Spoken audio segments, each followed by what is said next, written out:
All right, first we had the anti-bully serum create the zombie virus. Then we had the zombie human hybrid slash kind of like a superhero character villain. And now we have ZOM-BABE. I'm still having fun with this show, but it's in a different league now. Here is the ZOM-BABE. I mentioned this with episode 5. That was the turning point. I was really enjoying the show. There's a few stumbles. I feel like it's... I got to bring it up because every time I say, yeah, I'm really enjoying it, people are like, well, wait, what about... Yes, even with some of the flaws, I'm enjoying it more than I'm hating it. But I'm viewing it different. As of episode 5, I'm not viewing it like the grounded, gritty, even though it was a balancing act previously. I prefer my zombie content being really grounded and gritty. Zombies the only thing fake, everything else realistic. That's how I love it. Here, though, I'm going back into the show from episode 6 on, more like how I consume superhero movies, for example. A little bit more, a little bit... You ease up a little bit you just ease up a little bit with it, and you treat it more like a popcorn film. You would think I would come up with better terminology, but there's definitely different moods to be in with certain media, Like you have your really serious dramas, the ones where it's like really heavy emotional stuff, really grounded, really realistic, authentic, the environments, everything. You feel like you can smell the air in the neighborhood or in people's houses and rooms, like it's authentic, right? And then you get like slapstick funny stuff that's snots frozen on their faces, like Dumb and Dumber. You have sci-fi, all this different stuff that's going on. I'm viewing this now similar to superheroes, and it's funny because the hybrid is turning into a bit of a superhero, and I can see where they would get this from a graphic novel. Some of this is almost ripped. It feels like it's ripped right from the pages of a graphic novel, like the one hybrid girl. We'll get to her, but right here we have ZOM-BABE. I'm not really sure where she stands. It feels like in the gray area. She's not a villain like the villain in this, but she's also doesn't appear to be one of the good kids. So I don't know. As generic labels go, she doesn't have to be, but we'll see. Meaning, if she runs into the villain, she has problems with him, so she's not going to side up with him. But if she runs into these people, will she be an enemy to them? I'm not sure. But so we kick it off with an annoying conversation. I hated everything about this. This girl, I get it. She's heartbroken. She found out her family's dead, but she's also acting like, chances are, she's also acting like everyone else has no problems. Chances are they've also lost parents, siblings, aunts, uncles, grandparents, friends, family, anyone that was living in the community. The community took a heavy hit. She knows that. It's not like a surprise. So she's acting like, sure, even when the friend is like, you know what, I don't even know if my dad's alive or my family's alive. She's like, well, you still have the hope. And it's like, God damn, bitch, I just could not stand the conversation between these two. I get her pain, but I'm just not into it. They did a Quiet Place type of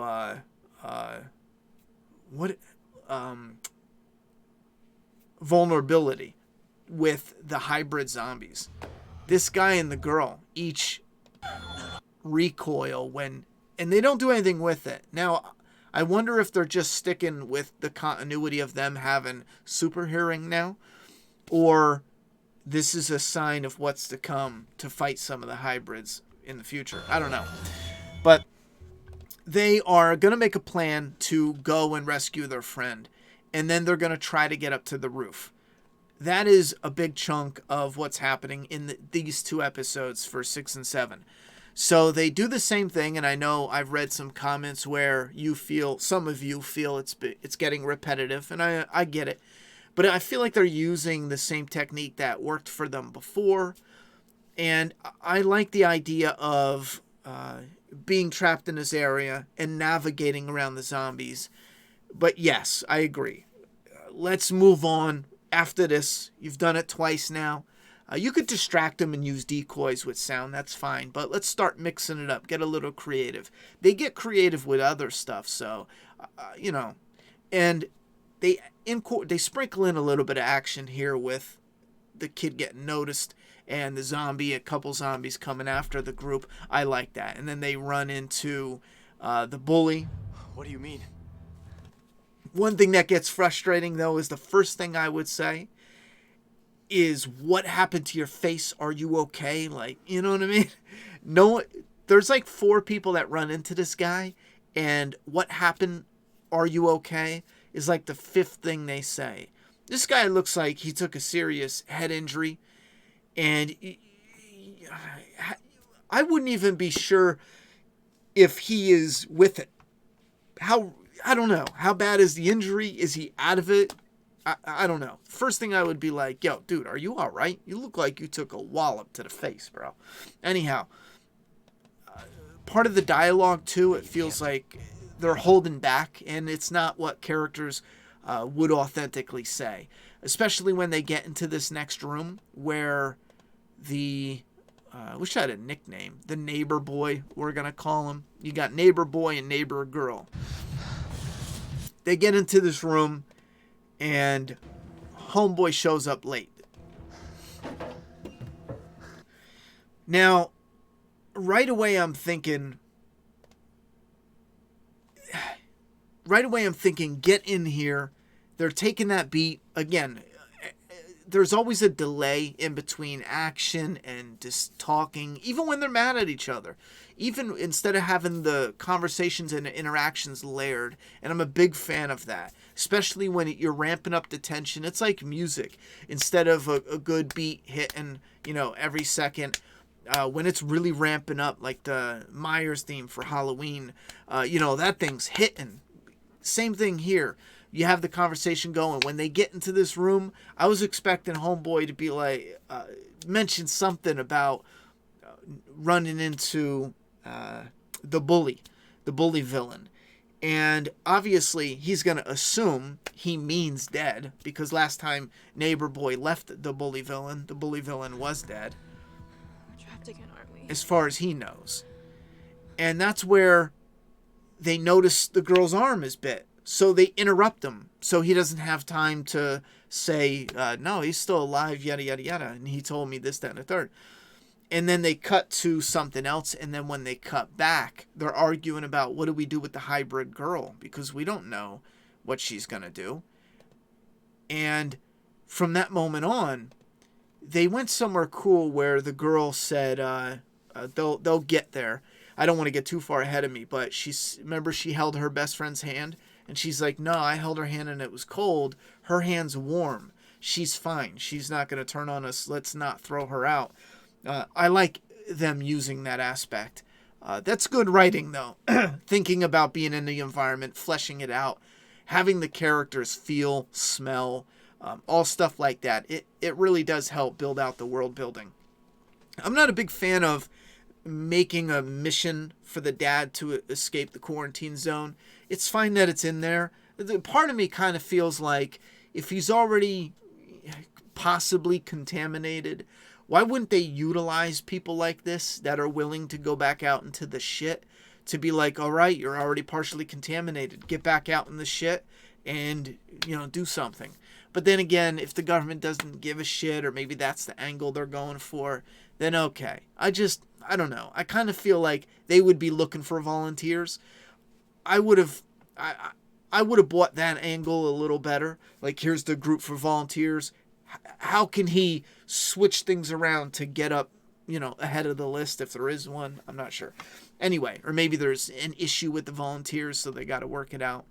I don't know. It just didn't work too good for me. This bit, arguing about the hybrid, goes on a bit long, but again, I did enjoy it and some of the stuff they pull from it. The friction between the two friends, though, here gets a bit much. This is even more cold-blooded.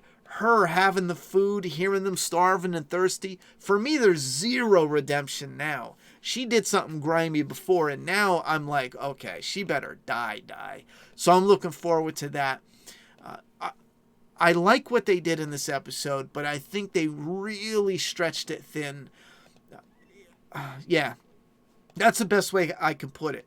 There's stuff in here that I don't buy. Like he even mentions, oh, there's got to be food behind that door. And they start pounding on it. Zombies start coming, but they give up then. They just give up. I just don't buy it. I don't buy it at all. I think they give up because it was easier for the writers and the filmmakers to make the story like this instead of how these kids would act. They would find a way to get that door open. I guarantee they would get that door open one way or the other. They're smart kids. They don't have to pound on the door. I mean, they can use a system of pressure by any means just to rip it off. This is, they're not trying to hide from teachers or yada, yada, yada. Okay, they can't make a lot of noise. They can find a way, whether it's, I don't know the name for it, but where you can take material, tie it up, get a stick, and then do that crank system. It draws a lot of pressure. You could probably snap that right off. Something like that. In that class, I guarantee they have enough. But they pull out the camera, get a bit sentimental. They ended on a nice bit. The dad going. I thought for a moment they were gonna do us dirty and have the dad just get blasted when he was jumping into the water, but they didn't. In this episode, we'll see it's a little graze wound, so it's like, what? See what I mean, though? What's the point? Just do a volunteer, trim some fat, add something else in and get him out of there. Anyway, I did like this, though. For a minute there, I thought we were going to get introduced to a new type of character, no nonsense, go in, search and rescue type badass, but then he ends up getting bit. And that was definitely cool because then it kind of helps show all these different people doing stuff and they have loved ones and mothers and families. It kind of brings it back around. So, but it also shows his body being taken for experiments. I'm not sure if that's going to play a bigger role in it.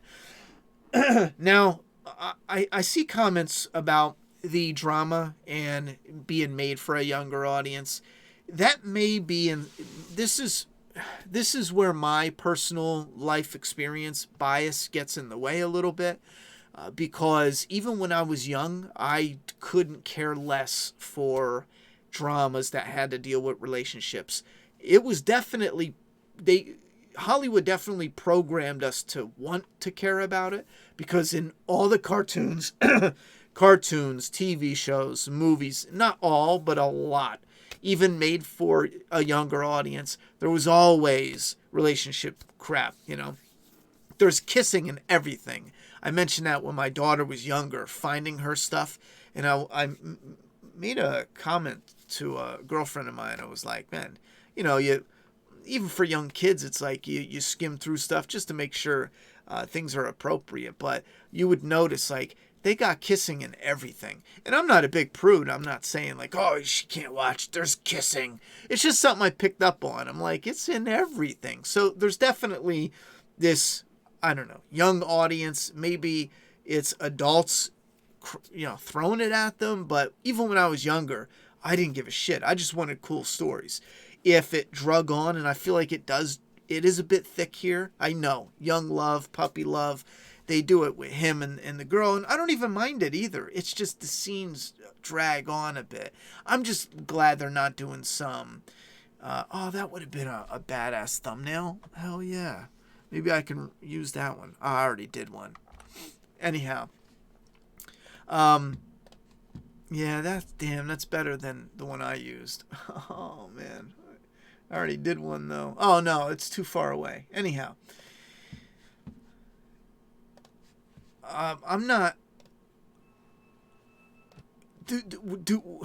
Will fish do that, though? She takes a bite of the fish, and there's a little bit of blood there. I've gut fish before. I know there is a tiny bit of blood in them, but I didn't know that much. And even... I guess fish, sure. Yeah, I guess. They're eating anything. Flesh, people.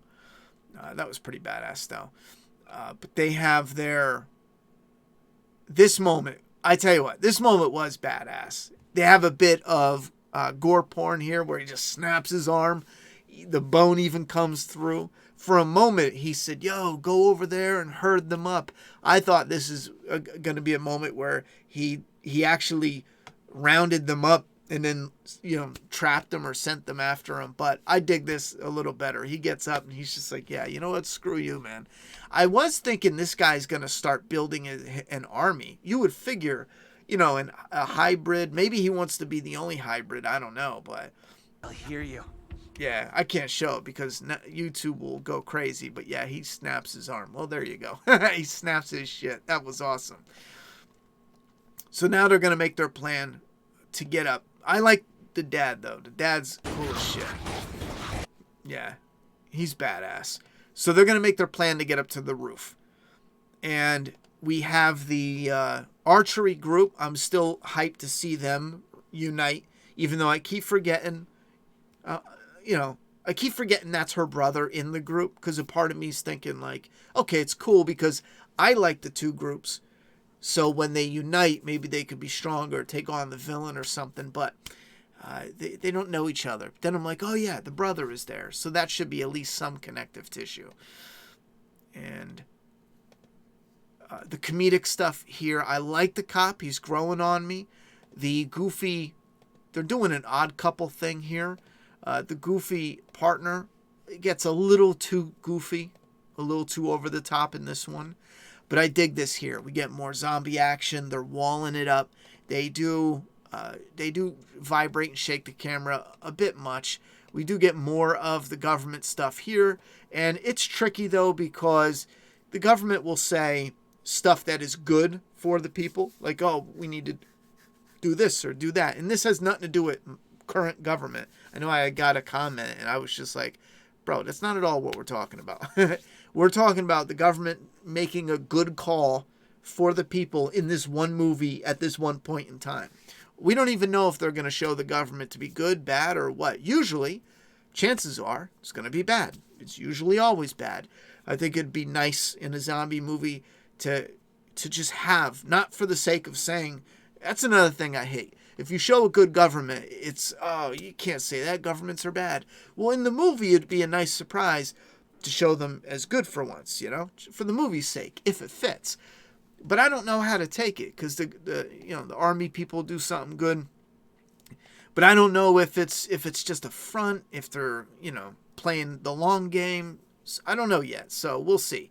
But they get up to the roof, and we have this bully, this kid that got bullied, and let me tell you right now, this decision I was not a fan of. Not at all. Because maybe the bullies bullied you because they sensed you're a piece of shit. Because he acted like such a piece of shit in this moment. And I'm thinking, it's not an excuse to be like, oh, well, he was bullied, so, it's really the bully's fault. No. You know what I'm saying? Like, no, I'm glad that bullies bullied you now.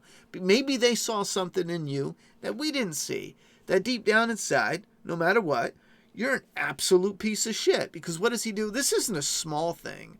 This isn't like you're bullied and you give someone attitude, or maybe even you bully someone back, which is likely the case. The people bullying him probably have people bullying them, or parents, or, families, or what miserable lives. It doesn't matter. But the point is, if you start playing that card where, oh, that it's okay for what he did because these kids bullied him. Well, it's okay that the bullies bullied him because, the father beats the bully. You can't play that. You either do right or you do wrong. And we're talking as characters in the movie. The kid did wrong.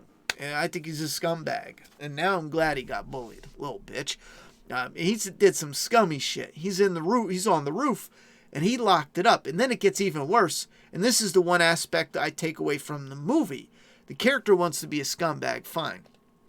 But these people in the rescue group are like, where are the other kids? As if in this huge school, this little shithead is going to know where all the kids are, all the teachers. put him in one location. Look how big this school is. How is that even possible? It's not even logical. So for this rescue guy to go, where are all the kids? I'm the only survivor. Well, you're the only survivor that you know of. You don't even need him to say shit. Is there anyone else with you? No. That's zombies in the hallway, though. That's fine. Sure. And then the guy can be like, all right, well, we'll have to look in a different location. But still, they made it seem like the rescue guy goes, oh, that's all the people? Well, we're out of here.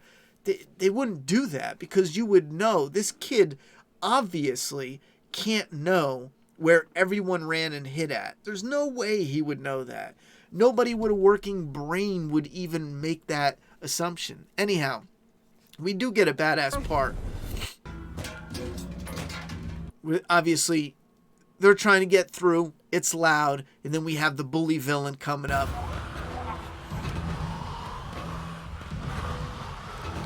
Yeah. This scene, I think I counted. It's almost 60 seconds. And this was a bit much. I started getting a little excited. I'm like, oh yeah, cool little moment. And then like 30 seconds later, I'm like, oh my God, get to it already. They do that a lot in this show that I'm noticing. And sometimes it's cool, and sometimes by the end of it, I'm like, just fucking get to the point already.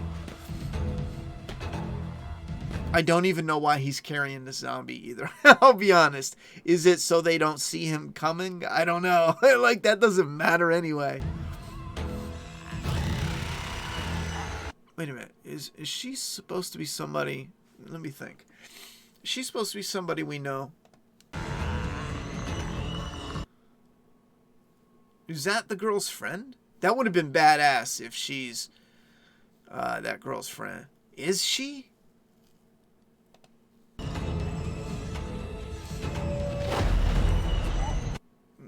That would have been cool if she's her friend. Maybe she is. I'll give him a hold on that. You guys let me know. But yeah, the scene's still going. It's got some slow-mo. It's like just going to keep going too. And he sure looks pissed. But that's about the end of it. So they end it there with a tease showdown between him and the two kids. And they're locked and they're trapped. I'm not sure how the tarp is keeping them there. They pulled curtains before and the zombies were still going nuts. So they knew someone was behind the curtain. I'm not sure. At first I thought they were going to drop the tarp and the zombies would run onto the tarp, and it'd be neat where their weight would actually be keeping it pinched down, you see? I don't know if that would actually work, but for here it's just a tarp kind of covering them. I don't know. But 6 and 7, I'm no longer viewing this like I did originally when I first started it. A little more in my I don't know how to word that. It's like, when you have your favorite 3 pizza places, your number 1, your number 2, and your number 3. Your number 1 is your number 1. 2 is in the middle. 3 is like your third pick. It's no longer my number 1. Because my number 1 is always, true to form, grounded. You can play around with the zombie types. That's fine. You can have whatever. You can even have zombies that need to stay alive even, that aren't actually dead. They can be slow, fast. They can still drink water, like similar to Freakers and Days Gone, the video game. I love all that shit, sure. But I like it more gritty and grounded, yada, yada, yada. Not big on talking zombies in any form. But if it's entertaining, I can still enjoy it as long as I consume it more like a popcorn flick. So right now it's like going to my favorite, number 2, number 3 pizza joint instead of my top favorite. I'm still enjoying it. I'm on number 8 now. I'm at the end of number 8. We'll review 8 and 9 next, but I'm floating around a 7-ish out of 10. I still give it a recommend. I'm going to finish it, but I do wish it picks up a little bit in certain aspects that I feel like is hopeless, because I think I'm wishing for something that's not going to happen. I see a lot of people absolutely love the show, but I think a good chunk are still positive, but aren't absolutely blown away. I think that's the majority. You have a small amount of people I've seen totally hate it, but then again, if you hate it, you probably aren't looking for reviews or interested in watching reviews. And then you have a small bit that absolutely love it. So I think it's still positive overall, but I'm just going to shut up because I want to get episode 9 done, and then we can review the next set. And then I only have 10, 11, and 12, and we'll finish this up. So, all right, thoughts and opinions in the comment box. I'm done talking. It's your turn.